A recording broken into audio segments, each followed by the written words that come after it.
ಯೇಸುವೆ ಸ್ತೋತ್ರ, ಯೇಸುವೆ ವಂದನೆ. ಆತ್ಮೀಯ ಸಹೋದರ ಸಹೋದರಿಯರೇ, ನಿಮಗೆಲ್ಲರಿಗೂ ಸಾಧಾರಣ ಕಾಲದ 23ನೆಯ ಭಾನುವಾರದ ದೇವರ ವಾಕ್ಯದ ಧ್ಯಾನಕ್ಕೆ ಸ್ವಾಗತ, ಸುಸ್ವಾಗತ. ಈ ತಾರೀಕು ಸೆಪ್ಟೆಂಬರ್ 10. ನಾವೆಲ್ಲರೂ ಪ್ರಾರ್ಥಿಸೋಣ. ಸ್ತುತಿಗಳ ಮಧ್ಯೆ ವಾಸಿಸುವ ತಂದೆಯಾದ ದೇವರೇ, ನಿಮ್ಮ ನಾಮಕ್ಕೆ ಅನಂತ ಕೋಟಿ ಸ್ತುತಿ, ಸ್ತೋತ್ರ, ವಂದನೆಗಳನ್ನು ಸಲ್ಲಿಸುತ್ತೇವೆ ಸ್ವಾಮಿ. ಇವತ್ತು ನಾವು ಆಲಿಸುವ ಸುವಾರ್ತೆ ವಿಶೇಷವಾಗಿ ನಮ್ಮನ್ನು ಶುದ್ಧೀಕರಿಸಲಿ, ನಮ್ಮ ಬಲಹೀನತೆಗಳನ್ನು ದೂರ ಮಾಡಿ ಪವಿತ್ರಾತ್ಮರ ಶಕ್ತಿಯಲ್ಲಿ ನಮ್ಮನ್ನು ಬಲಪಡಿಸಲಿ, ನಮಗೆ ಸ್ವರ್ಗೀಯ ಜ್ಞಾನವಾದ ಪವಿತ್ರಾತ್ಮರನ್ನು ಕರುಣಿಸಿರಿ. ಯೇಸು ನಾಮದಲ್ಲಿ ಪ್ರಾರ್ಥಿಸುತ್ತೇವೆ, ಆಮೆನ್. ಎಜೆಕಿಯಲ್ ಪ್ರವಾದಿಯ ಗ್ರಂಥದಿಂದ ವಾಚನ, ಅಧ್ಯಾಯ 33, ವಾಕ್ಯಗಳು 7ರಿಂದ 9. ಕರ್ತರು ನನಗೆ ಇಂತೆಂದರು, ನರಪುತ್ರನೇ, ನಾನು ನಿನ್ನನ್ನು ಇಸ್ರಾಯೇಲ್ ವಂಶದವರಿಗೆ ಕಾವಲುಗಾರನಾಗಿ ನೇಮಿಸಿದ್ದೇನೆ. ನೀನು ನನ್ನ ಬಾಯಿಂದ ಹೊರಡುವ ಮಾತನ್ನು ಕೇಳಿ ನನ್ನ ದೂತನಾಗಿ ಅವರನ್ನು ಎಚ್ಚರಪಡಿಸು. ನಾನು ದುಷ್ಟನಿಗೆ, ದುಷ್ಟನೇ, ನೀನು ಸತ್ತೇ ಸಾಯುವೆ ಎಂದು ನುಡಿಯುವಾಗ ನೀನು ಆ ದುಷ್ಟನನ್ನು ತನ್ನ ದುರ್ಮಾರ್ಗದಿಂದ ತಪ್ಪಿಸಲು ಅವನನ್ನು ಎಚ್ಚರಪಡಿಸದೆ ಹೋದರೆ ಅವನು ತನ್ನ ಅಪರಾಧದಿಂದಲೇ ಸಾಯಬೇಕಾಗುವುದು. ಅವನ ಮರಣಕ್ಕೆ ಹೊಣೆಯಾದ ನಿನಗೆ ಮುಯ್ಯಿ ತೀರಿಸುವೆನು. ಆದರೆ ನೀನು ದುಷ್ಟನನ್ನು ದುರ್ಮಾರ್ಗದಿಂದ ತಪ್ಪಿಸಲು ಅವನನ್ನು ಎಚ್ಚರಿಸಿದರೂ ಇವನು ಅದನ್ನು ಬಿಡದೆ ಹೋದರೆ ನಿನ್ನ ಪ್ರಾಣವನ್ನು ಉಳಿಸಿಕೊಳ್ಳುವೆ. ಕೀರ್ತನೆ 95. ಪ್ರಭುವಿನ ಕರೆಗೆ ಕಿವಿಗೊಟ್ಟರೆನಿತೋ ಉಳಿತು ನೀವೆಂದೇ. ಬನ್ನಿ, ಸ್ತುತಿಗೀತೆ ಹಾಡೋಣ. ಬನ್ನಿ, ಪ್ರಭುವಿಗೆ ಜಯಘೋಷ ಮಾಡೋಣ, ನಮ್ಮ ರಕ್ಷಕ ದೇವನಿಗೆ. ಆತನ ಸನ್ನಿಧಿ ಸೇರೋಣ ಕೃತಜ್ಞತಾ ಸ್ತುತಿಯೊಂದಿಗೆ. ಜಯ ಜಯಕಾರ ಮಾಡೋಣ ಕೀರ್ತನೆಗಳಿಂದ ಆತನಿಗೆ. ಪ್ರಭುವಿನ ಕರೆಗೆ ಕಿವಿಗೊಟ್ಟರೆನಿತೋ ಒಳಿತು ನೀವೆಂದೇ. ಬನ್ನಿ, ಆರಾಧಿಸೋಣ. ಬನ್ನಿ, ಬಾಗಿ ವಂದಿಸೋಣ. ನಮ್ಮನ್ನು ಸೃಜಿಸಿದ ಪ್ರಭುವಿಗೆ ಸಾಷ್ಟಾಂಗವೆರಗೋಣ. ಆತನೆಮ್ಮ ದೇವರು, ನಾವು ಆತನ ಕೈಮಂದೆ. ಆತನಿಂದಲೇ ಪಾಲನೆ ಪೋಷಣೆ ಪಡೆದ ಜನತೆ. ಪ್ರಭುವಿನ ಕರೆಗೆ ಕಿವಿಗೊಟ್ಟರೆನಿತೋ ಒಳಿತು ನೀವೆಂದೇ. ಆತನ ಕರೆಗೆ ಕಿವಿಗೊಟ್ಟರೆನಿತು ಒಳಿತು ನೀವೆಂದೇ. ಕಲ್ಲಾಗಿಸಿಕೊಳ್ಳದಿರಿ ಹೃದಯವನ್ನು ನಿಮ್ಮ ಪೂರ್ವಜರಂತೆ. ಮೆರಿಬಾದಲ್ಲಿ ಮಸ್ಸಾ ಮರುಭೂಮಿಯಲ್ಲಿ ಅವರು ಮಾಡಿದಂತೆ ನೋಡಿದರಾದರೂ ನನ್ನ ಮತ್ಕಾರ್ಯಗಳನ್ನು.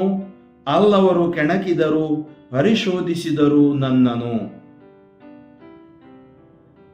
ಪ್ರಭುವಿನ ಕರೆಗೆ ಕಿವಿಗೊಟ್ಟರೆನಿತೋ ಒಳಿತು ನೀವೆಂದೇ. ರೋಮನರಿಗೆ ಬರೆದ ಪತ್ರದಿಂದ ವಾಚನ, ಅಧ್ಯಾಯ 13, ವಾಕ್ಯಗಳು 8ರಿಂದ 10. ಸಹೋದರರೇ, ಒಬ್ಬರನ್ನೊಬ್ಬರು ಪ್ರೀತಿಸಬೇಕೆಂಬ ಋಣವೇ ಹೊರತು ಬೇರೆ ಯಾವ ವಿಧವಾದ ಋಣವೂ ನಿಮಗಿರಬಾರದು.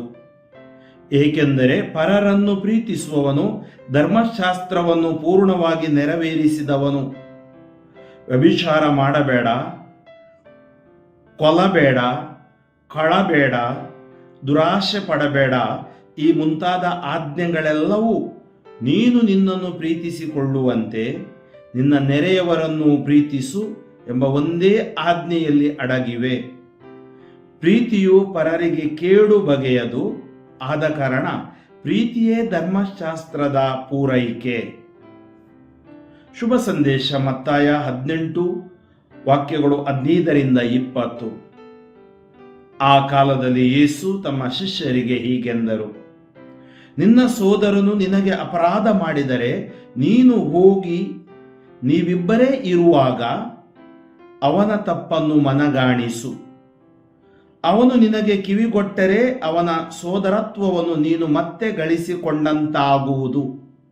ಒಂದು ವೇಳೆ ಅವನು ನಿನಗೆ ಕಿವಿಗೊಡದೇ ಹೋದರೆ ಒಬ್ಬಿಬ್ಬರನ್ನು ನಿನ್ನ ಸಂಗಡ ಕರೆದುಕೊಂಡು ಹೋಗು. ಹೀಗೆ 2 ಅಥವಾ 3 ಸಾಕ್ಷಿಗಳ ಸಮ್ಮುಖದಲ್ಲಿ ಪ್ರತಿಯೊಂದು ಮಾತು ಇತ್ಯರ್ಥವಾಗಲಿ.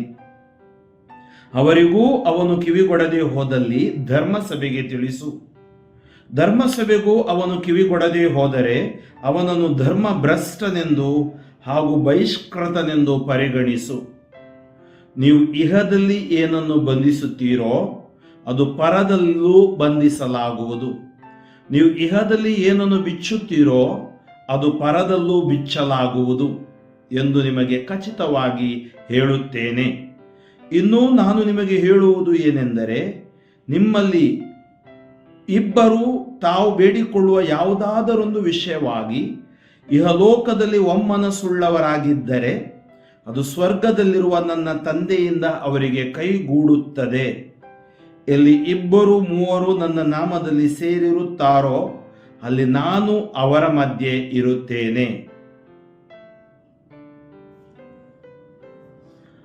ಆತ್ಮೀಯ ಸಹೋದರ ಸಹೋದರಿಯರೇ, ಇಂದಿನ ಈ ಶುಭ ವಾರ್ತೆಯನ್ನು ಮತ್ತು ವಾಕ್ಯಗಳನ್ನು ನಾವು ಧ್ಯಾನಿಸುವಾಗ ಮೊದಲನೆಯ ವಾಚನದಲ್ಲಿ ದೇವರು ಸ್ಪಷ್ಟವಾಗಿ ಹೇಳುತ್ತಾರೆ, ದುಷ್ಟನ ಸಾವಿನಲ್ಲಿ ದೇವರಿಗೆ ಸಂತೋಷವಿಲ್ಲ. ದುಷ್ಟನು ತನ್ನ ದುರ್ಮಾರ್ಗದಿಂದ ಅವನನ್ನು ತಪ್ಪಿಸಲು ಅವನನ್ನು ಎಚ್ಚರಪಡಿಸಬೇಕು. ಆದ್ದರಿಂದ ಅವನನ್ನು ದೇವರೆಡೆಗೆ ತರುವಂತಹ ಜವಾಬ್ದಾರಿ ಒಬ್ಬ ಪ್ರವಾದಿಗೆ, ಒಬ್ಬ ಅಪೋಸ್ತಲನಿಗೆ, ಒಬ್ಬ ಸುವಾರ್ತಿಕನಿಗೆ ಇದೆ, ಪ್ರತಿಯೊಬ್ಬರಿಗೂ ಇದೆ. ಎರಡನೇ ವಾಚನದಲ್ಲಿ, ಈ ಮೊದಲ ವಾಚನ ಶುಭ ಸಂದೇಶದ ಮಧ್ಯೆ ಇರುವ ಈ ವಾಚನ ಪ್ರೀತಿಯೇ ಧರ್ಮಶಾಸ್ತ್ರದ ಪೂರೈಕೆ, ಪ್ರೀತಿಯ ಜೀವನ ಅಥವಾ ಪ್ರೀತಿಸುವ ಜೀವನ. ಯಾಕೆಂದ್ರೆ ಪ್ರೀತಿ ದೇವರಿಂದ ಉಗಮವಾದುದು, ಸಂತ ಯೋಹಾನರು ಹೇಳ್ತಾ ಇದ್ದಾರೆ. ಆದ್ದರಿಂದ ಆ ಪ್ರೀತಿಗೆ ಎಲ್ಲೇ ಇಲ್ಲ. ಅದರಿಂದ ದೇವರು ದುಷ್ಟನನ್ನು ಆ ಪ್ರೀತಿಯಿಂದ ಸ್ಪರ್ಶಿಸಿ ಪರಿವರ್ತಿಸಲು ಅವಕಾಶ ಕೊಡ್ತಾರೆ. ಮತ್ತು ಎಲ್ಲಿ ದೇವರ ಪ್ರೀತಿ ಇದೆ, ನಿಜವಾದ ಪ್ರೀತಿ ಇದೆ, ಅಲ್ಲಿ ಯಾವುದೇ ತರಹದ ಪಾಪಕ್ಕೆ ಎಡೆ ಇಲ್ಲ. ಅದನ್ನೇ ಯೇಸು ಸ್ವಾಮಿ ಆ ಅಪರಾಧದ ಕುರಿತು ಹೇಳ್ತಾ ಇದ್ದಾರೆ. ನಿಮ್ಮ ಸಹೋದರ ಅಪರಾಧ ಮಾಡಿದರೆ ಅವನಿಗೆ ತಿಳಿಸು, ಇಬ್ಬರು ಸಾಕ್ಷಿಗಳು ಮೂವರು ಸಾಕ್ಷಿಗಳೊಂದಿಗೆ ತಿಳಿಸು. ಒಂದು ವೇಳೆ ಅಲ್ಲಿಯೂ ಇತ್ಯರ್ಥವಾಗದಿದ್ದರೆ ಅವನು ಧರ್ಮ ಭ್ರಷ್ಟನೆಂದು ಬಹಿಷ್ಕೃತನೆಂದು ಪರಿಗಣಿಸು. ಆತ್ಮೀಯರೇ, ತಪ್ಪು ಮಾಡದವರು, ಅಪರಾಧ ಮಾಡದವರು ಈ ಲೋಕದಲ್ಲಿ ಯಾರೂ ಇಲ್ಲ. ನಾವೆಷ್ಟೇ ಒಳ್ಳೆಯವರಿರಬಹುದು, ಆದರೆ ನಮ್ಮಲ್ಲಿ ಪಾಪದ ಸ್ವಭಾವ ಇದೆ.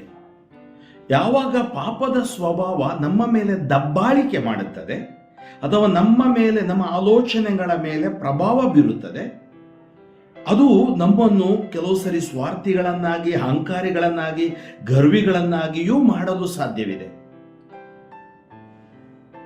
ಧರ್ಮ ಭ್ರಷ್ಟನಾಗುವುದು ಸುಲಭ, ಧರ್ಮನಿಷ್ಠನಾಗುವುದು ಕಷ್ಟ. ಅಪರಾಧಿಯಾಗುವುದು ಸುಲಭ, ನಿರಪರಾಧಿಯಾಗಿ ಜೀವಿಸುವುದು ಕಷ್ಟ. ದ್ವೇಷಿಸಲು ಬಹಳ ಸುಲಭ, ಪ್ರೀತಿಸಲು ಬಹಳ ಕಷ್ಟ. ಕೆಟ್ಟದು ಮಾಡಲು ನಮ್ಮ ಮನಸ್ಸು ಬೇಗನೆ ಚಾಲನೆ ಮಾಡುತ್ತೆ ಅದನ್ನು. ಆದರೆ ಒಳಿತು ಮಾಡಲು ನಮಗೆ ವಿಶೇಷವಾದ ದೇವರ ಕೃಪೆನೂ ಬೇಕು. ಅದಕ್ಕಾಗಿ ನಮ್ಮ ಜೀವನ ಈ ಒಂದು ಒಳಿತು, ಕೆಡುಕು, ದ್ವೇಷ, ಹಗೆತನ, ಮತ್ಸರ ಅಥವಾ ಪ್ರೀತಿ ಇವುಗಳ ಒಂಥರ ಮಿಶ್ರಣ ತರ ಕಾಣುತ್ತೆ. ನಾವು ನೋಡ್ತೀವಿ, ಏನಾದರೂ ಕಲುಷಿತಗೊಂಡ್ರೆ ಅದನ್ನು ಶುದ್ಧ ಮಾಡ್ತಾರೆ. ಇವತ್ತು ನಮ್ಮ ಕಲುಷಿತಗೊಂಡ ಈ ಮನಸ್ಸು, ಜೀವನ ಹೇಗೆ ಕಲುಷಿತಗೊಂಡಿದೆ? ನಮ್ಮ ಅಪರಾಧಗಳು, ನಮ್ಮ ಪಾಪಗಳು, ನಮ್ಮ ಬಲಹೀನತೆಗಳು, ನಮ್ಮ ದುಶ್ಚಟ, ದುರ್ಗುಣ, ದುರ್ವ್ಯಾಮೋಹಗಳು. ಸ್ವಭಾವತಃ ನಮಗೆ ದೇವರ ಸ್ವಭಾವವಿದೆ, ಆದರೆ ನಮ್ಮ ಶರೀರ ಬಲಹೀನತೆಯಿಂದ ಅಥವಾ ದೈಹಿಕ ಬಲಹೀನತೆಯಿಂದ ನಾವು ಅನೇಕ ಬಾರಿ ಈ ಲೋಕದೆಡೆಗೆ ಸೆಳೆಯಲ್ಪಡುತ್ತೇವೆ. ಸೆಳೆಯಲ್ಪಟ್ಟಾಗ ದೇವರಿಂದ ದೂರ ಹೋಗುತ್ತೇವೆ. ಆವಾಗ ನಾವು ಅಪರಾಧಿಗಳಾಗ್ತೀವಿ. ಅದಕ್ಕಾಗಿ ಎಸೇಕಿಯೇಲ್ ಪ್ರವಾದಿಯ ಮೂಲಕ ದೇವರು ಸ್ಪಷ್ಟವಾದ ಸಂದೇಶವನ್ನು ಕೊಡ್ತಾ ಇದ್ದಾರೆ. ನೋಡಿ, ಎಂಥ ಸಂದೇಶ! ದುಷ್ಟನೇ, ನೀನು ಸತ್ತೇ ಸಾಯುವೆ. ಏಕೆಂದ್ರೆ ನಿನ್ನ ದುಷ್ಟತನ ನಿನ್ನನ್ನು ನಾಶ ಮಾಡುತ್ತದೆ, ದೇವರು ನಾಶ ಮಾಡೋದಿಲ್ಲ. ಉದಾಹರಣೆಗೆ ಸಿಗರೆಟ್ ಸೇವನೆ ಮಾಡಿ ಅವನ ದುಷ್ಟತನ ದುಶ್ಚಟ, ಅವನ ಶ್ವಾಸಕೋಶ ಹೋಗುತ್ತೆ, ಅಥವಾ ಕ್ಯಾನ್ಸರ್ ಬರುತ್ತೆ ಇರಬಹುದು, ಕುಡುಕುತನ ಲಿವರ್ ನಾಶ ಮಾಡಬಹುದು, ಅಥವಾ ಅವನ ಕಾಮ ಅವನ ಜೀವನವನ್ನೇ ವ್ಯಭಿಚಾರದೆಡೆಗೆ ಸೆಳೆಯಬಹುದು. ಆದ್ದರಿಂದ ನಿನ್ನ ದುಷ್ಟತನ ನಿನ್ನನ್ನು ನಾಶ ಮಾಡ್ತಾರೆ. ಅದೇ ಎಸೆಕಿಯೇಲ್ ಪ್ರವಾದಿಯ ಗ್ರಂಥದಲ್ಲಿ ದೇವರು ಹೇಳ್ತಾರೆ, ದುಷ್ಟನ ಸಾವಿನಲ್ಲಿ ನನಗೆ ಲವಲೇಶವು ಸಂತೋಷವಿಲ್ಲ. ದೇವರು ಸ್ಯಾಡಿಸ್ಟ್ ಅಲ್ಲ, ಇನ್ನೊಬ್ಬರ ನೋವಿನಲ್ಲಿ ಸಂತೋಷ ಪಡುವವರಲ್ಲ. ದೇವರು ಪ್ರೀತಿ ಸ್ವರೂಪಿ, ದೇವರು ಕ್ಷಮಾರೂಪಿ, ಅದನ್ನು ಯಾರಿಂದಲೂ ಬದಲಾಯಿಸಲು ಸಾಧ್ಯವಿಲ್ಲ. ಅದಕ್ಕಾಗಿ ದೇವರೇನು ಹೇಳ್ತಾ ಇದ್ದಾರೆ ಅಂದರೆ, ದುಷ್ಟನು ದುಷ್ಟತನದಲ್ಲಿರುವಾಗ ನೀನು ಆ ದುಷ್ಟತನದಿಂದ ತಪ್ಪಿಸಲು ಅವನಿಗೆ ಎಚ್ಚರ ಕೊಡಬೇಕು. ಎಚ್ಚರ ಕೊಡದೆ ಹೋದರೆ ಅವನು ತನ್ನ ಅಪರಾಧದಿಂದಲೇ ಸಾಯಬೇಕಾಗುವುದು, ಅವನ ಮರಣಕ್ಕೆ ಹೊಣೆಯಾದ ನಿನಗೆ ಮುಯ್ಯಿ ತೀರಿಸುವೆನು. ನೋಡಿ, ಎಸೆಕಿಯೇಲ್ ಪ್ರವಾದಿಗೆ ಹೇಳ್ತಾ ಇದ್ದಾರೆ, ದುಷ್ಟನು ಅವನ ಮರಣಕ್ಕೆ ನೀನು ಹೇಳಬೇಕು, ಸತ್ಯ ಹೇಳಲೇಬೇಕು, ಸುವಾರ್ತೆ ಸಾರಲೇಬೇಕು. ಕೆಲವು ಸರಿ ಅದು ಅಹಿತವೂ ಆಗಿರ್ಬೋದು, ಕಹಿ ಆಗ್ಬೋದು, ಆದರೆ ಕಹಿ ಪದಾರ್ಥಗಳು ಅಥವಾ ಕಹಿ ನಮ್ಮ ಜೀವನವನ್ನು ಸಿಹಿಯೆಡೆಗೆ ತರ್ತವೆ. ಆದ್ದರಿಂದ ಆದರೆ ನೀನು ದುಷ್ಟನನ್ನು ದುರ್ಮಾರ್ಗದಿಂದ ತಪ್ಪಿಸಲು ಎಚ್ಚರಿಸಿದರೂ ಅದನ್ನು ಬಿಡದೆ ಹೋದರೆ ನಿನ್ನ ಪ್ರಾಣವನ್ನು ಉಳಿಸಿಕೊಳ್ಳುವೆ. ಅಂದರೆ ನಮ್ಮ ಕರ್ತವ್ಯ ಏನು? ಒಬ್ಬ ದುಷ್ಟತನ ಮಾಡ್ತಾ ಇರುವಾಗ ಬಿಡಬಾರ್ದು, ಅವನಿಗೆ ಹೇಳಬೇಕು. ಆಮೇಲೆ ಅವನು ಬದಲಾಗೋಲ್ಲ ಅಂದರೆ ಆಮೇಲೆ ದೇವ್ರು ನೋಡ್ಕೊಳ್ತಾರೆ. ಅದನ್ನೇ ಯೇಸು ಸ್ವಾಮಿ ಸುವಾರ್ತೆಯಲ್ಲಿ ಹೇಳ್ತಾ ಇದ್ದಾರೆ ನೋಡಿ. ಸಂಪೂರ್ಣತೆ, ಹಳ ಒಡಂಬಡಿಕೆಯ ಸಂಪೂರ್ಣತೆ ಯೇಸು ಸ್ವಾಮಿ. ಆ ಕಾಲದಲ್ಲಿ ಯೇಸು ತಮ್ಮ ಶಿಷ್ಯರಿಗೆ ಹೀಗೆಂದರು, ನಿನ್ನ ಸೋದರನು ನಿನಗೆ ಅಪರಾಧ ಮಾಡಿದರೆ ನೀನು ಹೋಗಿ ನೀವಿಬ್ಬರೇ ಇರುವಾಗ ಅವನ ತಪ್ಪನ್ನು ಮನಗಾಣಿಸು. ಯಾಕಂದ್ರೆ ಎಲ್ಲರ ಮುಂದೆ ತಪ್ಪು ಹೇಳಿಕೋಬೇಡ, ಅವನಿಗೆ ಮನಗಾಣಿಸು. ಅವನು ನಿನಗೆ ಕಿವಿಗೊಟ್ಟರೆ ಅವನ ಸೋದರತ್ವವನ್ನು ನೀನು ಮತ್ತೆ ಗಳಿಸಿಕೊಂಡಂತಾಗುವುದು. ಯಾವಾಗ ನಾವು ತಪ್ಪು ಮಾಡುತ್ತೇವೆ, ತಪ್ಪು ಮಾಡಿದ್ದೇನೆ ಅಂತ ಒಪ್ಪಿಕೊಳ್ಳುವ ಮನಸ್ಸು ಇದೆಯಲ್ಲ, ಅದು ದೇವರ ಆಶೀರ್ವಾದ, ದೇವರ ಅನುಗ್ರಹ. ಅದರಿಂದ ಒಂದು ವೇಳೆ ಅವನು ನಿನಗೆ ಕಿವಿಗೊಡದೆ ಹೋದರೆ ಒಬ್ಬಿಬ್ಬರನ್ನು ನಿನ್ನ ಸಂಗಡ ಕರೆದುಕೊಂಡು ಹೋಗು. ಹೀಗೆ 2 ಅಥವಾ 3 ಸಾಕ್ಷಿಗಳ ಸಮ್ಮುಖದಲ್ಲಿ ಪ್ರತಿಯೊಂದು ಮಾತು ಇತ್ಯರ್ಥವಾಗಲಿ. ನೋಡಿ, ಯಾವುದೇ ವ್ಯಾಜ್ಯಗಳು ಇರಬಹುದು, ಅದನ್ನು ಇತ್ಯರ್ಥ ಮಾಡಿಕೊಳ್ಳಲು ನೋಡಿ. ಯಾವುದೇ ಅಪರಾಧಗಳು ಇರಬಹುದು, ತಪ್ಪಾದರೆ ತಪ್ಪು, ಅಲ್ಲಿ ನಮ್ಮ ಜೀವನವನ್ನು ನಾವು ನಾಶ ಮಾಡುವುದು ಬೇಡ, ದೇವರಿಂದ ದೂರ ಹೋಗುವುದು ಬೇಡ. ಅವರಿಗೂ ಅವನು ಕಿವಿಗೊಡದೆ ಹೋದಲ್ಲಿ, ಆ 2-3 ಕಿವಿಗೊಡದೆ ಹೋದಲ್ಲಿ ಧರ್ಮಸಭೆಗೆ ತಿಳಿಸು. ಧರ್ಮಸಭೆಗೂ ಅವನು ಕಿವಿಗೊಡದೆ ಹೋದರೆ ಅವನನ್ನು ಧರ್ಮಭ್ರಷ್ಟನೆಂದು ಹಾಗೂ ಬಹಿಷ್ಕೃತನೆಂದು ಪರಿಗಣಿಸು. ಧರ್ಮಭ್ರಷ್ಟ, ಬಹಿಷ್ಕೃತನೆಂದು ಪರಿಗಣಿಸು.